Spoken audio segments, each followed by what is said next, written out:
예배를 사모해서 나오신 우리 사랑하는 성도님들, 이 시간 마음을 모아서 믿음으로 우리가 또 주님께 나아가기를 원합니다. 온전히 하나님이 기뻐하시는 예배, 영과 진리로 드리는 예배, 하나님께서 영광 받으시고 또 우리 하나님께서 우리 성도님들의 심령 가운데 크신 은혜로 함께 하실 줄 믿습니다. 다 같이 묵도하시겠습니다.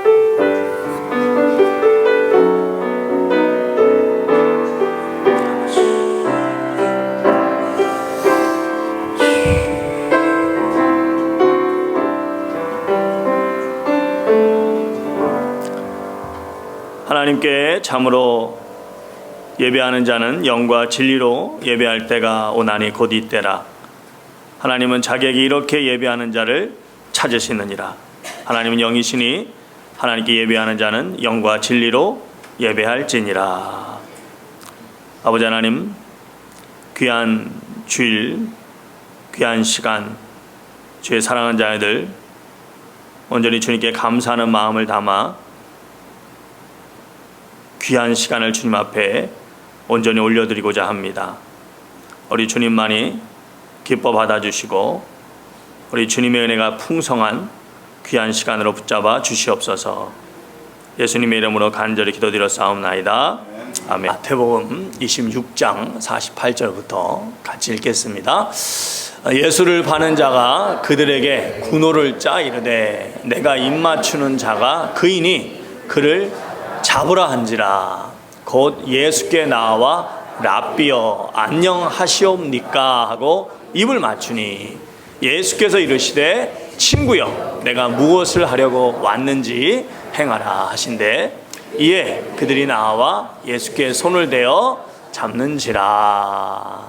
아멘. 오늘 믿음을 찾아서 9번째 시간, 착각이 아닌 참된 믿음, 착각이 아닌 참된 믿음이라는 제목으로 함께 말씀을 나누도록 하겠습니다. 기도하시겠습니다. 할렐루야. 좋으신 아버지 하나님, 자기 아들을 아끼지 아니하시고 우리 모든 사람을 위해서 내어주신 그 하나님의 사랑에 우리가 어찌 감사하지 않을 수 있겠습니까?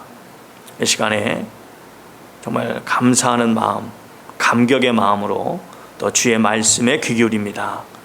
부족한 종의 모습은 철저히 감추어 주시고 오직 저희를 사랑하셔서 주시는 주의 귀한 말씀이 귀에 들리게 하시고 마음에 심기어지게 하시고 또 열매를 맺는 결단으로 나아가게 하여 주시옵소서.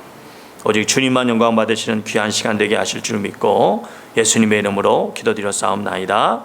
아멘. 성경의 복음서는 우리의 구세주 예수 그리스도에 대해서 전해주고 있는, 말씀하고 있는 가장 소중한 책입니다. 그런데 이 책에서 우리는 기독교 역사상 가장 충격적인 사건 하나를 목격하게 됩니다. 바로 예수님의 12제자 중에 한 사람이었던 가룟 유다. 혹시 가룟 유다 모르시는 분 계십니까? 다 아시죠? 이 가룟 유다라는 사람이 자신의 스승이었고 또 구세주였던 3년 반 가까이 함께 동거동락했던 예수님을 단돈 30냥에 팔아넘긴 것입니다. 이 배신으로 가룟 출신 이 유다는 역사상 가장 유명한 배신의 상징, 배신의 아이콘이 되어버렸습니다. 기독교 역사가 짧은 한국 문화에서는 잘 모를 수 있습니다만 이 기독교 역사가 한 2000년 가까이 되는 이 서양 문화에서는 이 가룟 유다가 속이고 배신하는 그런 뜻으로 아주 여러 경우에 쓰이고 있는 것을 알 수 있습니다. 양들을 도살장으로 인도하는 데 쓰이는 염소가 있다 그래요. 그 염소를 속이는 염소라는 의미로 유다 염소라고 부른다고 합니다. 유다 염소. 또 진짜 자기의 그 흑심, 자기의 그 나쁜 마음은 감추고 겉으로 막 친절한 척, 호의를 베푸는 척 할 때 그것을 유다의 키스라고 합니다. 또 몰래 다른 사람을 엿보는 그런 구멍이 있는데 그런 구멍을 무슨 구멍이라고 그랬어요? 유다 구멍, 유다 구멍이라고 부릅니다. Judas hole, 유다 구멍. 이처럼 유다는 역사상 가장 유명한 배신자로서 영원히 저주받는 이름이 되고 만 것입니다. 사실 여러분, 그런데 인류 역사를 가만히 보면 이 배신이 특별한 게 아닙니다. 인류 역사 속에 보면 무수한 배신의 역사가 이어져 왔습니다. 한 가지 대표적으로 많은 분들이 알고 있는 로마의 황제 시저가 배신을 당하고 죽임을 당할 때 그 중에 한 사람이 바로 자기가 평소에 친아들처럼 아꼈던 브루투스였어요. 브루투스에게 배신을 당해 그의 칼에 맞아 죽어가면서 시저가 유명한 말을 남겼죠. 브루투스 너 맞아 그러면서 세상을 떠났다고 합니다. 이처럼 사실 인간의 삶 속에서 이 배신과 배반은 비일비재하게 일어나기 때문에 심지어 저희 속담에 이런 말이 있죠. 머리 검은 짐승은 거두는 게 아니다. 그런 말도 있습니다. 자, 이처럼 배신의 역사가 인간의 역사에 아주 흔한데, 그렇다면 이 가룟 유다의 배반이 사실 별로 새삼스러울 것이 없을 것 같은데 뭐가 그리도 이 가룟 유다의 배신이 충격적이란 말입니까? 무엇보다도 유다가 배신한 그분 바로 예수님이죠. 이 예수님은 그냥 우리가 알고 있는 이런 보통 일반 사람이 아니라 사람의 형체를 갖고 오신 사람이면서 동시에 하나님이셨기 때문입니다. 자, 이 사람이면서 하나님이셨던 예수를 배신했다. 이 의미는 크게 두 가지 의미를 암시한다고 생각할 수 있습니다. 하나는 어떻게 감히 우리의 구원자이신 우리의 메시아이신 예수님을 배신할 수 있느냐, 그런 의미가 있을 텐데, 사실 이 의미보다 사람들이 정말 놀라는 것은 바로 어떻게 전지전능하신 하나님이 이 가룟 출신 유다가 과연 어떤 인물인지 너무나 잘 아실 텐데도 불구하고, 너무나 잘 아실 것임에도 불구하고 그런 사람을 가장 가까운 제자 중에 한 사람으로 두실 수 있었느냐 하는 것입니다. 참 충격적이면서도 사실 답하기가 굉장히 어려운 문제입니다. 근데 문제는 그것만이 아닙니다. 유다가 배신한 동기가 과연 무엇인가? 유다가 배신한 이유는 딱 이거다라고 말하기도 또 쉽지 않은 문제입니다. 그래서 우리가 여러 가지 생각해 볼 수 있는데, 가장 많이 이야기되는 그런 답은 단순하게 돈 때문에 그렇다라는 것입니다. 여러분, 요한복음 12장에 보시면 유다가 어떤 사람이었는지를 암시하는 그런 말씀이 나오는데요. 이제 마리아라는 여인이 예수님의 발에 향유를 붓게 됩니다. 그런데 그 귀한 향유를 붓자 그 귀한 향유를 쓸데없이 낭비한다고 마리아를 아주 신랄하게 많은 제자들이 많이 그랬습니다만, 그 중에도 대표적으로 아주 신랄하게 마리아를 비난한 제자가 있었으니 그의 이름이 바로 누구였다? 유다였습니다. 요한복음 12장 5절부터 보시면, 이 향유를 어찌하여 300데나리온에 팔아 가난한 자들에게 주지 아니하였느냐 하니, 이렇게 말함은 가난한 자들을 생각함이 아니요 그는 도둑이라 돈꾀를 맞고 거기 넣는 것을 훔쳐 가미노라. 자, 그런데 이 주장은 사실 많은 학자들이 설득력이 떨어진다고 이야기합니다. 왜냐? 그 이유는 유다가 이 예수님을 배신하고 받은 금액이 당시 겨우 노예 한 사람 가격이었던, 그것도 최저 가격이었던 은 30냥. 그러니까 그리 큰 돈이 아니었다는 겁니다. 만일 정말 이 유다가 돈을 노리고 돈에 욕심이 있었다면 당시 여러 가지 분위기상 이 유다가 얼마든지 밀고 당기는 협상을 통해서 당시 유대 권력자들로부터 훨씬 더 많은 돈을 취할 수 있었다는 것입니다. 하지만 너무나 적은 금액에 유다가 쉽게 동의했고, 또 그 이후에 자신이 큰 잘못을 했다는 걸 깨닫고 난 다음에는 그 작은 돈마저 그냥 쉽게 포기해버리고 만 것을 우리가 알 수가 있습니다. 그것을 보면 유다가 배신한 이유가 단순히 돈 때문이라고 말하기에는 무리가 있다는 것입니다. 자, 그러면 왜 배신했을까요?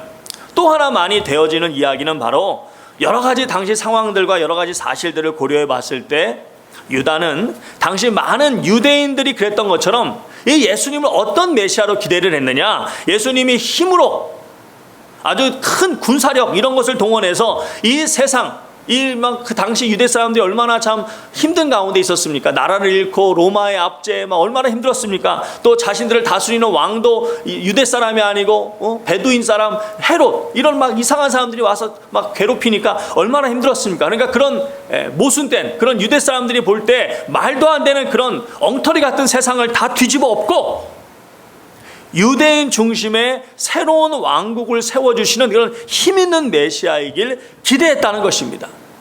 그런 기대를 가지고 따라다녔는데 시간이 지날수록 예수님이 계속 죄인들만 가까이 하시고 뭐 장로들에게 핍박을 받으시고 죽으셔야 된다고 자꾸 그런 말씀을 하고 하시니까 이 유다가 큰 실망과 배신감마저 깊이 느꼈다는 것입니다.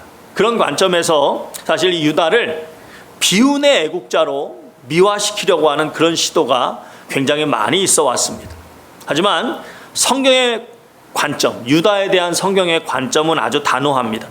유다는 도적이었고 사단에게 마음을 빼앗긴 악인, 그 이상도 그 이하도 아니라는 것입니다. 그렇기 때문에 그를 마치 무슨 비운의 애국자니 뭐 민족주의자니 그렇게 미화시키려고 하는 시도는 결코 성경적인 관점이 아니라는 것입니다. 자, 그렇다면 다시 처음의 문제로 돌아가게 됩니다. 그렇다면 왜 사람의 마음까지도 꿰뚫어 보시는 예수님께서 어떻게 그런 사람을 가장 가까이에 있는 12제자의 한 사람으로 세우시게 되셨냐는 것입니다. 말씀드린 대로 그에 대한 분명한 답을 찾기는 결코 만만치 않습니다. 그래서 이 가룟 유다는 이 기독교 역사 가운데 신학적으로 가장 미스테리한 인물 중에 한 사람으로 취급되고 있습니다. 자, 그러나 분명한 사실은 이 유다가 예수님을 배신했다는 것이고 이 유다의 배신이 지금 우리에게도 큰 문제로 다가오는데 유다의 배신이 그냥 유다의 배신으로만 끝나는 것이 아니라 유다의 배신이 가지고 있는 그 의미를 잘 생각해 보면 지금 오늘을 살아가는 우리 성도들에게도 이 문제는 결코 가볍게 여길 수 없는 큰 문제로 다가올 수밖에 없는데 그 이유는 이 유다의 배신이 단순히 유다만의 문제가 아니기 때문입니다. 무슨 말이냐? 여러분, 유다의 배신이 정말 놀라운 것은요, 당시에 누구도 이 유다의 배신을 눈치채지 못했다는 것입니다. 잘 들어보시기 바랍니다.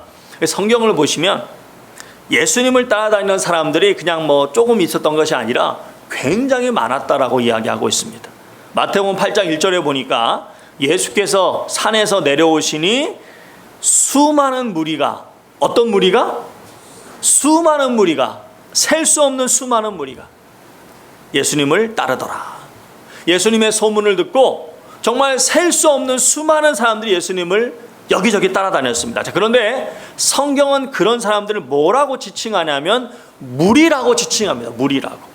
그리고 그 무리라고 부르던 사람들은 요한복음 6장을 보시면 예수님을 따라다녀봤자 자신들에게 더 이상 유익이 없다고 판단되자 그 무리로 지칭되던 사람들은 다 예수님 곁을 떠나가고 맙니다. 그러니까 성경에서 무리라고 부른 사람들은 예수님이 메시아이든 아니든 그것이 중요한 것이 아니라 그들의 관심은 오직 뭔가 예수님을 통해서 자신들의 육신적 필요를 채울 수 있느냐, 그것이 중요했던 사람들이었다는 것입니다. 그런데 그들과는 구별되게 불리는 사람들이 있었습니다. 바로 예수님께서 제자라고 부르던 사람들이 있었습니다.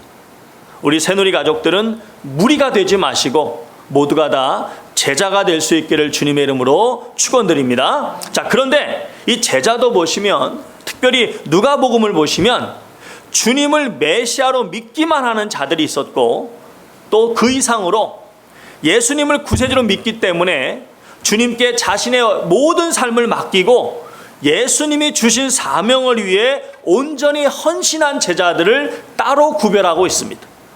그들이 바로 우리가 12사도라고 부르고 있는 12제자인 것입니다. 그러니까 이 12제자는 제자 중에 제자들이었다는 것입니다. 그리고 가룟 유다가 바로 그 12제자 중에 한 사람이었다는 것입니다. 요한복음 12장 4절에 보면 제자 중 하나로서 예수를 잡아줄 가룟 유다가 말하되, 그렇게 말씀하시면서 유다가 12제자 중 하나였음을 강조하고 있습니다. 자, 이 말은 무슨 뜻이냐? 평소에 보였던 유다의 모습이 예수님을 배신한 사람으로 보였다는 것입니까? 아니었다는 것입니까? 성경에 나오는 유다에 대한 말씀들을 쭉 보시면 그 사실을 우리는 좀 더 분명하게 알 수 있습니다. 마가복음 6장 7절에 보시면 이런 말씀이 있습니다. 12제자를 부르사 둘씩 보내시며 더러운 귀신을 제하는 권능을 주시고. 자, 예수님께서 이제 때가 되어서 12사도에게 자신의 권능을 나눠주시면서 사역의 현장으로 그 제자들을 직접 보내셨는데 그 권능을 받고 사역의 현장으로 떠났던 12제자 가운데 한 사람이 누구였다? 유다였다는 것입니다. 유다도 그 사역에 함께 동참했다는 것입니다. 또 한 가지 놀라운 사실은 예수님의 제자 중에 세리 출신이었던 마태라는 사람이 있었습니다. 여러분, 세리는 뭐 하는 사람이었습니까? 돈을 만지는 사람입니다. 돈을 계산하는 사람이었습니다. 자, 그런데 우리가 보면 어떤 일들이 있는가 하면 예수님을 따르는 그 무리의 재정을 담당하는 사람이 있어야 되지 않겠습니까? 그 재정을 누가 담당했느냐? 세리 출신인 마태가 아니라 누가 담당했어요? 바로 이 유다가 담당했습니다. 요한복음 13장 29절에 보시면 어떤 이들은 유다가 돈꾀를 맡았으므로, 바로 재정 담당이라는 거예요. 명절에 우리가 쓸 물건을 사라 하시는지 혹은 가난한 자들에게 무엇을 주라 하시는 줄로 생각하더라. 자, 여러분, 일반적으로 생각할 때 우리가 돈을 어떤 사람에게 맡깁니까? 그냥 아무한테나 맡깁니까? 결코 그렇지 않을 것입니다. 나름대로 계산도 잘하고 똑똑하고 좀 이렇게 정신이 좀 탁탁하게 살아있고 또 평소에 신뢰가 가는 그런 사람에게 재정을 맡길 것입니다. 무슨 말입니까? 이 평소 유다의 모습은 이처럼 신뢰를 주는 사람이었다는 것입니다. 또 베드로가 이제 사도들이 어떻게 주님을 따랐는지에 대해서 다음과 같이 말을 했습니다. 마태복음 19장 27절에 보시면 이에 베드로가 대답하여 이르되 보소서 우리가 모든 것을 버리고 주를 따라 싸운데 그런즉 우리가 무엇을 얻으리까? 제자들, 특별히 12제자는 자신의 모든 것을 다 내려놓고 오직 주님만을 바라보며 따랐는데 유다 또한 모든 것을 다 내려놓고 자기의 직업, 가족, 인간관계, 자기의 취미 모든 걸 다 내려놓고 주님만을 바라보며 따라갔다는 것입니다. 특별히 주님께서는 주로 여러분이 이스라엘 지도를 보시면 이렇게 북쪽 갈릴리 지역이 있고 남쪽 유다 지역이 있는데 주님은 주로 북쪽 갈릴리 지역을 중심으로 사역을 하셨습니다. 그런데 이 12사도를 보시면 12사도의 출신을 보시면 12사도 가운데 11사도는 전부 북쪽 갈릴리 출신입니다. 그런데 이 유다만 남쪽 유대 지역 출신입니다. 그러니까 엄밀히 따지면 주님을 위해서 다른 제자보다도 이 유다가 더 많은 것을 내려놓았다, 더 많은 것을 포기하고 예수님을 따랐다라고 이야기할 수 있다는 것입니다. 여러분, 그런 이 유다를 누가 주님을 배신할 사람으로 생각하겠습니까? 여러분 생각해 보십시오. 유다가 보통 헌신한 게 아니에요. 정말 엄청난 헌신을 한 것입니다. 사실 저를 포함해서 우리 가운데 누가 이만큼 주님께 헌신할 수 있겠습니까?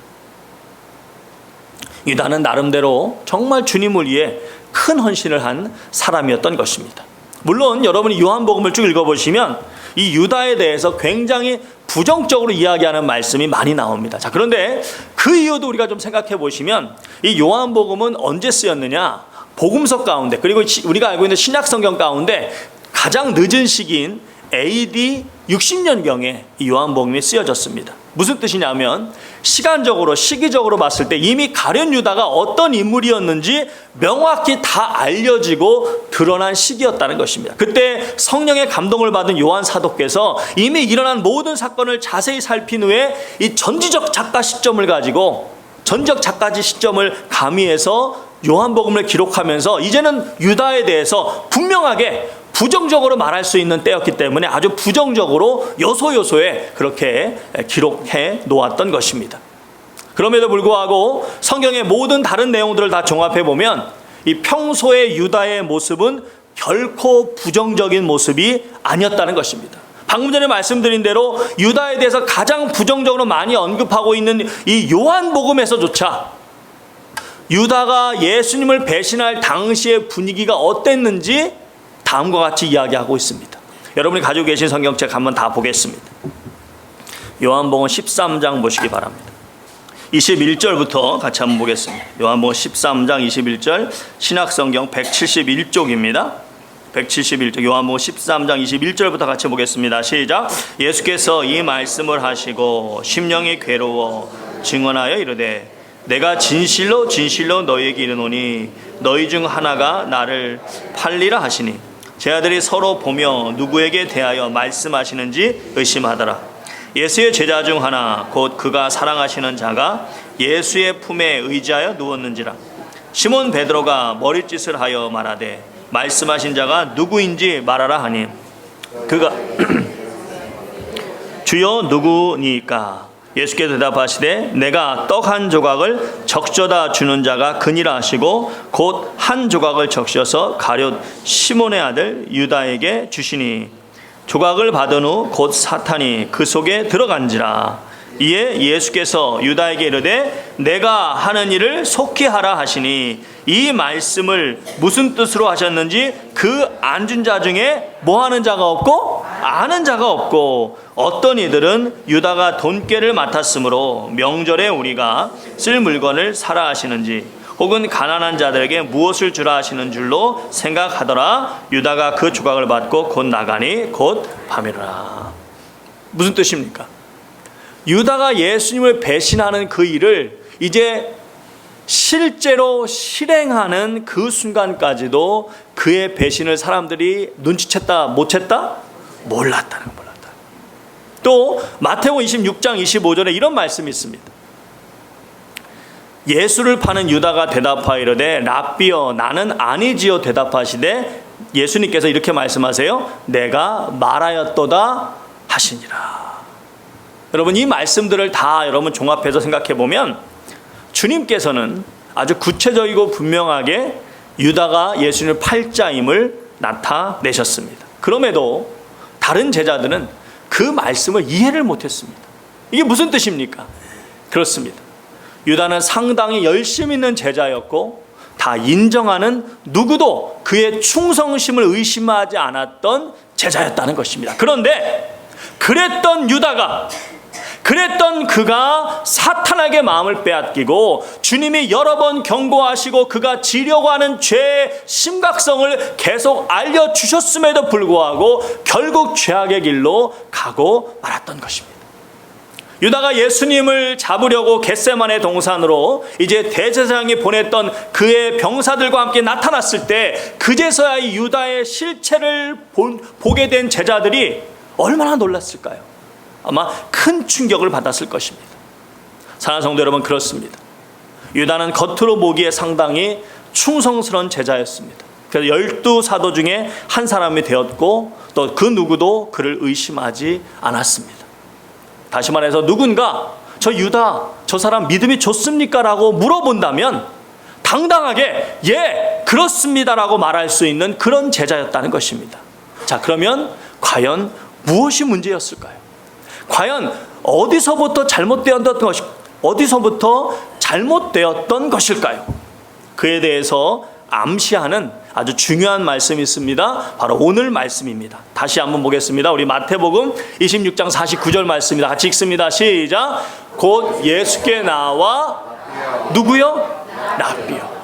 안녕하시옵니까 하고 입을 맞추니. 자, 여기 랍비는 무슨 뜻입니까? 선생님, 스승님 그런 뜻입니다.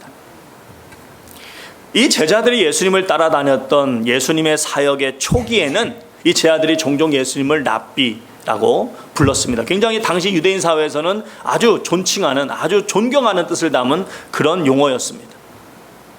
예수님을 좋은 하나님의 말씀을 전해주시는 좋은 스승님이라고 이렇게 불렀던 것입니다. 하지만 예수님의 사역의 중기를 지나 말기에 가서는 이제 예수님을 그들이 기다리던 메시아, 우리를 구원하실 메시아로 믿는, 구세주로 믿는 그 믿음이 자리를 잡았을 때였습니다. 그래서 베드로가 어떻게 고백합니까? 마태복음 16장 16절에 보니까 시몬 베드로가 대답하되 주는 그리스도시요 살아계신 누구다? 하나님의 아들이십니다. 물론 처음에 제자들이 생각했던 메시아, 이제 예수님의 부활을 경험하고 오순절 사건 성령을 받고 그러면서 그들이 이제 드디어 예수님의 그 깊은 뜻을 깨닫고 바뀌게 되었지만 그 전까지 그들이 생각했던 메시아는 어떤 메시아였습니까? 힘 있는 메시아로서 큰 정치력을 발휘해서 이 땅에서 큰 왕국을 세워주시는 그런 아주 정치적인 구세주로 생각했던 것은 사실입니다.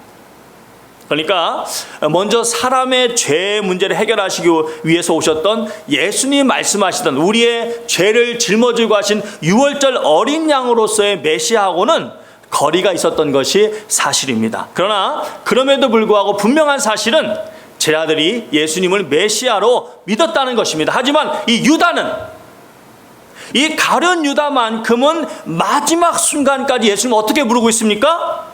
예수님을 랍비요. 여전히 좋은 가르침을 주시는 선생 정도로만 부르고 있는 것입니다. 그랬기 때문에 그는 자신의 잘못을 깨달은 후에도 인간적인 미안한 마음을 가지고 결국 자살로 생을 마감하고 만 것입니다. 만일 그가 예수님이 진정 우리의 모든 죄를 짊어지고 가시는 메시아인 것을 깨닫고 믿었다면 그 또한 베드로처럼 눈물로 회개했을 것입니다. 하지만 유다는 겉으로 보기에는 충성스럽고 열심은 다하는 것처럼 보였지만 예수님을 진정한 메시아로 믿는 믿음 위에 바로 서 있지 않음으로써 사탄이 미혹하자 급격하게 흔들릴 수밖에 없었고 죄의 길에서 끝내 돌아서지 않고 회개의 기회마저도 다 날려버리고 만 것입니다. 사랑하는 성도 여러분, 분명히 구원은 믿음으로 받습니다. 그러나 성경에서 말씀하고 있는 또 하나의 진리는 그 믿음을 계속해서 우리가 점검해야 한다는 것입니다. 그래서 고린도전서 10장 10절에 뭐라고 말씀하십니까? 그런즉 선줄로 생각한 자는 뭐 할까 조심하라? 내가 이 정도 믿음이 됐어, 그렇게 생각이 들거든 더욱 철저하게 넘어질까 조심하라. 매 순간순간 내 믿음을 점검하라는 것입니다. 그래서 고린도후서 13장 5절에서 뭐라고 말씀하십니까? 우리 한번 보겠습니다. 고린도후서 13장 5절입니다. 시작. 너희는 믿음 안에 있는가? 너희 자신을 시험하고 너희 자신을 확증하라. 예수 그리스도께서 너희 안에 계신 줄을 너희가 스스로 알지 못하느냐? 그렇지 않으면 너희는 버림받은 자니라. 여러분, 이 말씀에서 분명히 우리가 알 수 있는 것은 성도는 자신의 믿음을 시험, 즉 테스트할 수 있다는 것입니다. 너희는 믿음 안에 있는가? 너희 자신을 시험하고 너희 자신을 확증하라. 그러니까는 성도가 내 믿음이 진짜 믿음인지 그렇지 않은지 점검해 볼 수 있다는 것입니다. 그리고 그 점검은 어떻게 되느냐? 매일 해야 됩니다. 누가복음 9장 23절에 뭐라고 말씀하십니까? 또 무리에게 이르시되 나를 따라오거든 자기를 부인하고 한 달에 한 번? 1년에 한 번? 10년에 한 번? 아니죠. 어떻게? 날마다 자기 십자가를 지고 나를 따를 것이니라.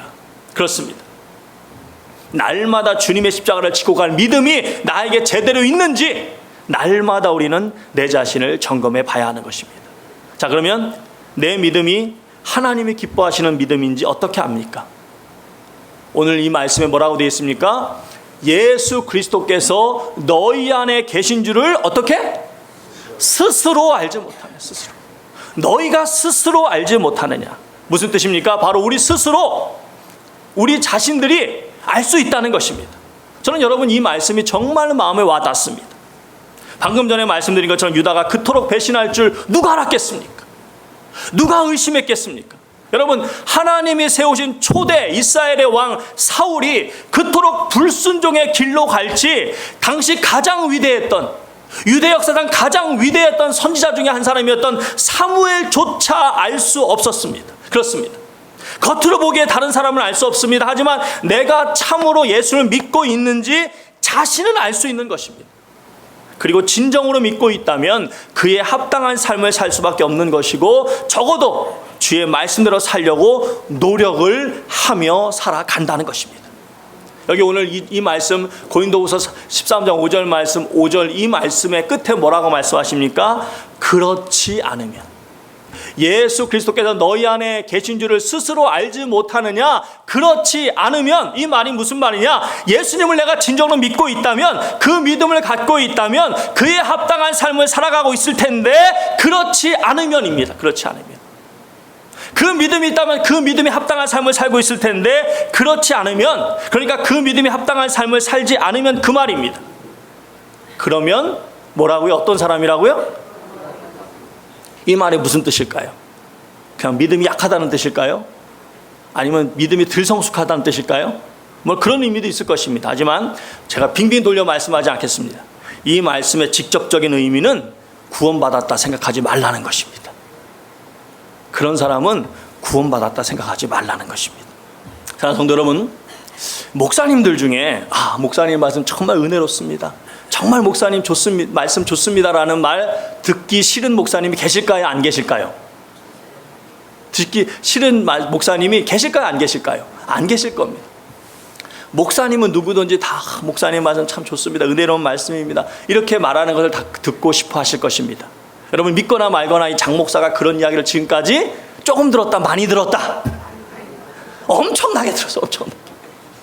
그런데 여러분, 과연 정말 그럼 좋은 말씀이 무슨 말씀일까요? 논리적으로 앞뒤가 탁탁 맞아 떨어지고 지루하지 않고 막 감정적으로 막 뜨거워지고 막 눈물이 나고 그러면 좋은 말씀일까요? 물론 그런 말씀을 전할 수 있다면 그건 참 좋은 말씀이 될 수 있을 것입니다. 그런데 정말 좋은 말씀은 말씀을 듣고 삶의 변화가 있는 말씀이어야 되는 것입니다. 그렇습니다. 좋은 말씀은 바로 실천을 불러오는 말씀이 정말 좋은 말씀인 것입니다. 그래서 저는 정말 듣기 좋은 설교, 재미있는 설교가 아니라 삶의 변화가 있는 설교가 선포되게 해달라고 매주 주님 앞에 기도합니다. 여러분, 제가 2주 전에 하나님의 백성은 하나님의 영광을 나타내기 위해서 무엇보다 하나님의 복을 사모해야 하고, 그래서 제가 신명기 28장 1절부터 쭉 여러분에게 암송하면서 같이 말씀 나눴습니다. 내가 들어와도 복을 받고 나와도 복을 받고 성읍에서도 복을 받고 막. 그러면 야베스의 기도를 또 막 얘기하면서 야베스가 하나님께 기도하여 가되 주여 나에게 복을 주시려고 내 지역을 넓히시고 나로 하여금 환난을 벗어나 근심이 없게 하옵소서. 그리고 그가 간구했더니 하나님이 그 구하는 것을 이루어 주셨습니다. 막 그래가면서 막 여러분에게 막 복을 주기를 사모하기를 막 우리가 복 주시기를 하나님의 복을 사모해서 그 하나님 주시는 복을 하나님께 영광을 돌리기를 우리가 사모해야 된다. 그래서 여러분 복 주시기를 우리가 구해야 됩니다. 막 여러분 막 2주 전에 제가 막 그냥 목에 핏대 세워가면서 그냥 굉장히 막 힘있게 여러분을 강조를 했습니다. 자, 여러분 그 말씀을 들으시고 여러분 지난 2주간의 삶을 한번 돌아보시기 바랍니다. 여러분 정말 지난 2주 동안 여러분이 하나님의 복을 사모하는 심령으로 하나님 복을 주시옵소서. 하나님 정말 저에게 복을 주시옵소서. 그런 마음으로 하나님의 복 주시기를 간구하는 시간이 있었습니까? 만일 정말 제가 그날 전해주신 그 말씀이 좋은 말씀이었다면 분명 하나님의 복을 구하는 기도, 하나님의 복을 사모하는 기도 시간이 여러분의 지난 2주 동안의 삶 속에 단 1분이라도 있었어야 됩니다. 단 1분이라도 주여 복을 주시옵소서. 주님이 주시는 복으로 하나님의 살아계심을 증거하는 삶을 살아가게 하여 주시옵소서라고 간절히 기도하는 시간이 단 1분이라도 있었어야 했을 것입니다. 그런데 만일 그렇게 구하지 않으셨다면, 그리고 만일 그렇게 간구하는 시간을 갖지 않으셨다면 무엇보다 1차적으로 제 책임입니다. 왜냐하면 제가 좋은 말씀을 전하지 못했기 때문입니다. 그런데 그에 대해서 생각해 봐야 하는 것은 말씀에 대한 성도의 마음 자세입니다. 사랑하는 성도 여러분, 누군가를 속이는 일은 아주 나쁜 죄입니다. 그래서 고린도전서 5장 11절에 바울 사도가 뭐라고 말씀하십니까? 이제 내가 너에게 쓴 것은 어떤 형제라 일컫는 자가 음행하거나 탐욕을 부리거나 우상숭배하거나 모욕하거나 술 취하거나 속여 빼앗거든. 뭐라며 빼앗거든? 속여 빼앗거든. 그를 사귀지도 말고 그와 함께 먹지도 말라. 무슨 말이냐? 믿는다고 하면서 속이는 자하고는 말도 섞지 말라는 것입니다. 그만큼 속이는 일은 다른 사람에게 큰 피해를 입히기에 큰 죄라는 것입니다. 자, 그런데 뉴스를 보시면 여러분 아시는 것처럼 사람들에게 속아서 인생을 망치거나 거의 망치다시피 한 사람들이 얼마나 많습니까? 그래서 여러분 인생을 살아가면서 속지 않고 살아가는 인생도 정말 복된 인생이지 않은가 생각해 봅니다. 그런데 성도 여러분, 만일 내가 속았는데 나를 속인 자가 다른 사람이 아니고 내 자신이라면 얼마나 어이없고 황당한 일이겠습니까? 그런데 그런 일들이 믿는 자들 가운데 종종 일어난다는 것입니다. 야고보서 1장 22절에 보니까 뭐라고 말씀하십니까? 너희는 말씀을 행하는 자가 되고 듣기만 하여 자기를 속이는 자가 되지 말라. 야고보 사도는 성령의 감동을 받아서 말씀을 듣기만 하고 말씀대로 실천하지 않는 자는 그냥 믿음이 약한 자가 아니라 자신을 속이는 자라고 말하고 있습니다. 여러분, 왜 말씀대로 행하지 않는 것을 자신을 속이는 자라고 했을까요? 잘 생각해 보시기 바랍니다. 말씀을 잘 들었습니다. 그리고 나름대로 감동받았습니다. 심지어 그 말씀 듣고 울기까지 했습니다. 자, 그런데 그것뿐이었습니다.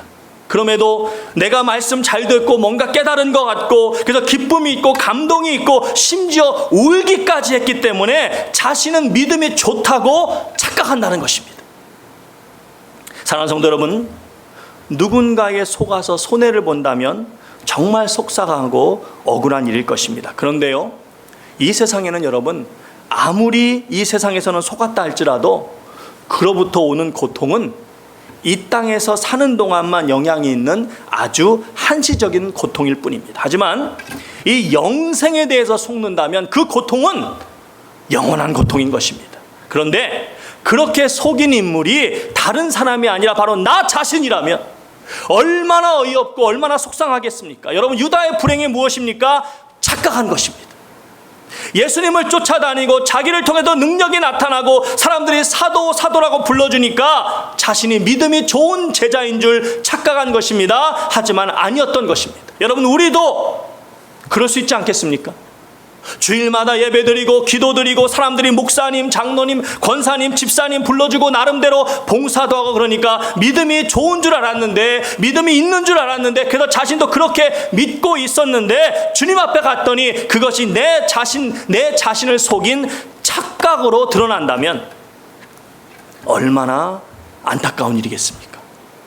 그러므로 성도는 매일 내 자신이 착각이 아닌 진실된 믿음에 있는지 점검해 봐야 합니다. 어떻게 점검해야 됩니까?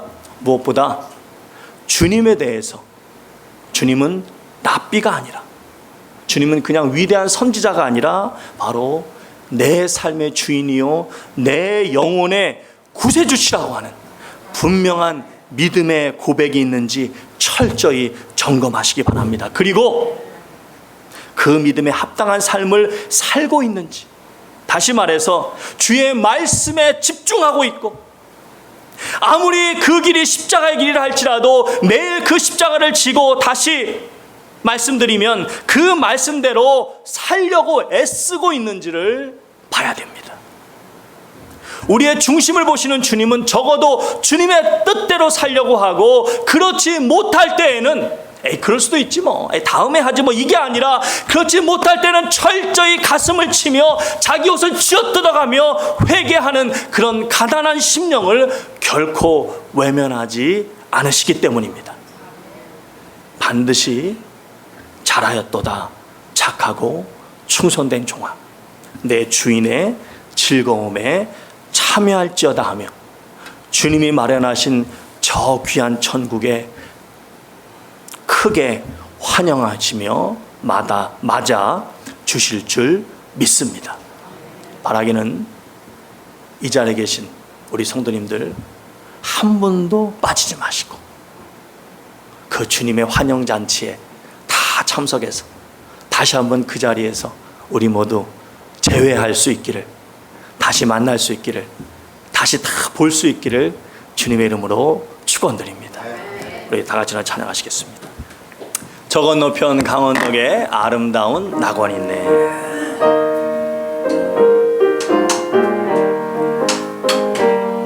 건너편 강원도에 아름다운 낙원이 있네. 맞는 이만 그곳으로 가겠네. 황금문을 들어가서 주님 함께 살리로다. 너와 날 위해 황금종. 다시 한번 1절 하겠습니다.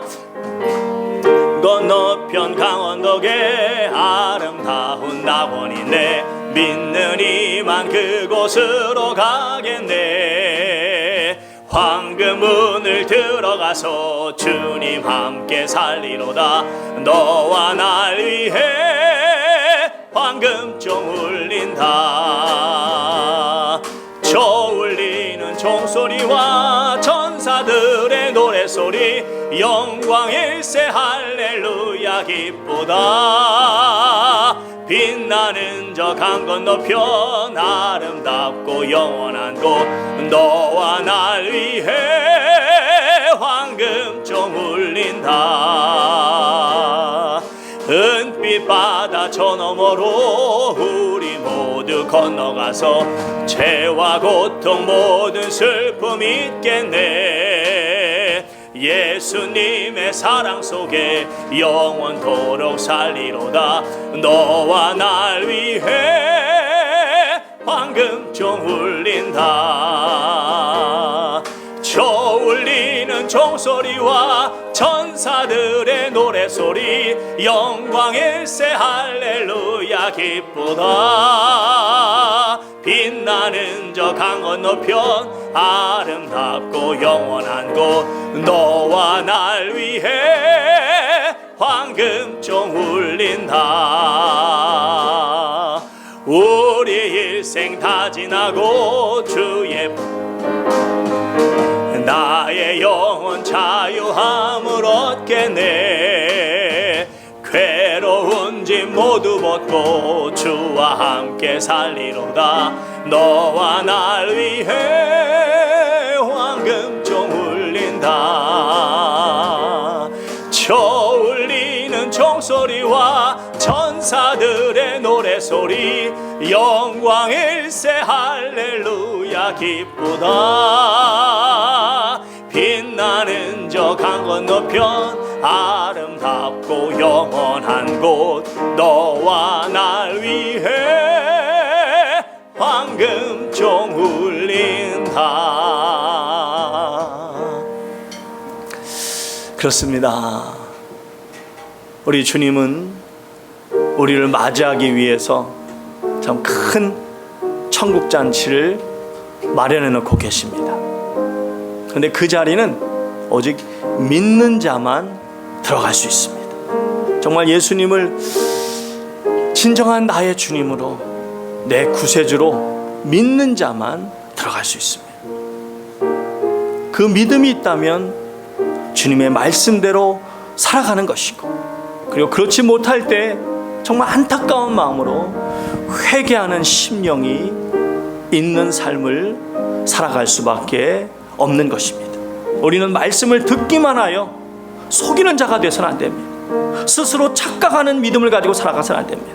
정말 주의 말씀 붙잡고 그 말씀대로 살아가는, 정말 주의 말씀 안에서 정말 예수님을 내 진정한 삶의 주님으로 또 내 영혼의 구세주로 믿는 그러한 삶을 살아가야 될 줄 믿습니다. 이 시간에 다시 한번 주 앞에 기도할 때 하나님, 저의 믿음이 착각의 믿음이 되지 않게 해주시고 정말 진정으로 주님을 믿는 그 믿음 안에서 주님께서 날마다 자기 십자가를 지고 걸어가야 된다고 말씀하셨는데, 진정 주님이 주는 그 십자가 거부하지 말고 이리저리 핑계대지 말고 날마다 그 십자가를 지고 가는 참 믿음 가운데 살아가게 하여 주시옵소서.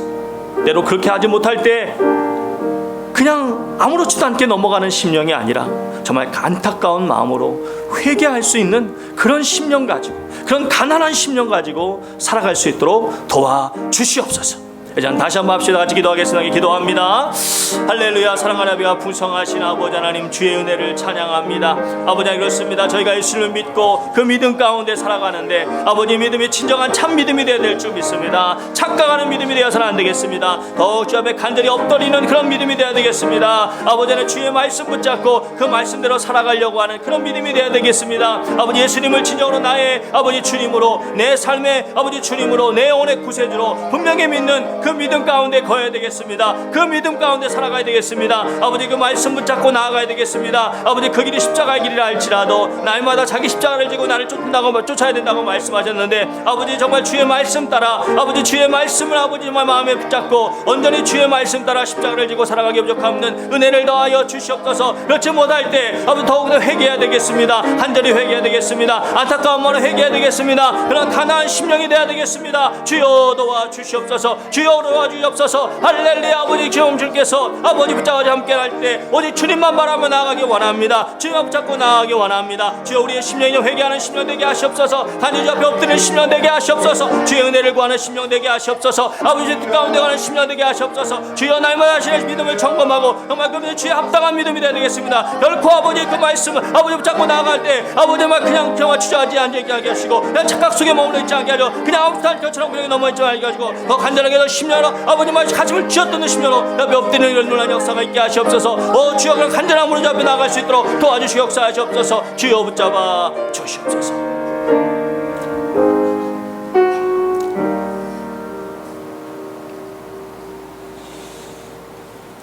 사랑과 자비가 풍성하신 주님, 이 시간 다시 한번 저희 믿음을 돌아봅니다. 아직도 주님에 대한 분명한 믿음의 고백이 없다면 주님께서 나를 따라오너라 내가 너희로 사람을 낚는 어부가 되게 하리라 하실 때 그 말씀 붙잡고 나아갈 수 있는 믿음 갖게 하여 주시옵소서. 주님이 어디를 가시든 주님이 무엇을 하라 하시든 아멘하며 주의 뜻을 붙잡고 나아가는 주의 말씀 가운데 거하는 그런 믿음의 사람 되게 하여 주시옵소서. 아버지 하나님, 하지만 여전히 연약함을 고백합니다. 머리로 알지만은 몸이 피곤해서 또 참 사는 것이 너무 힘들어서 먹고 사는 일이 너무 바빠서 온전히 주님 앞에 나아가지 못할 때가 종종 있음을 고백하지 않을 수 없습니다. 그럴 때마다 주 앞에 더 간절히 눈물로 기도할 수 있는 그런 심령, 그런 가난한 심령, 하나님의 뜻대로 하는 근심은 후회할 것이 없는 구원을 이루는 것이요 세상 근심은 사망이라고 말씀하셨습니다. 아버지 하나님, 오직 주님의 뜻 가운데서 하는 많은 근심이 있는, 정말 주님의 뜻대로 살려고 하는 그런 몸부림이 있는, 그런 안타까움이 있는 그런 심령이 될 수 있도록 역사하여 주시옵소서. 이제는 우리 주 예수 그리스도의 크신 은혜와 우리 주 아버지 하나님의 크신 사랑과 우리 주 성령님의 내주, 감동, 교통하심의 역사가 진실로 주님에 대한 분명한 고백을 가지고 그 믿음에 합당한 삶을 살아가려고 몸부림치며 나아가겠다고, 정말 내 삶 속에 먼저 그의 나라와 그의 의를 구하는 삶을 살아가겠다고 이 시간 결단하고 머리 숙인 주의 모든 권속들 위에 이제부터 영원까지 함께 있을지어다. 아멘.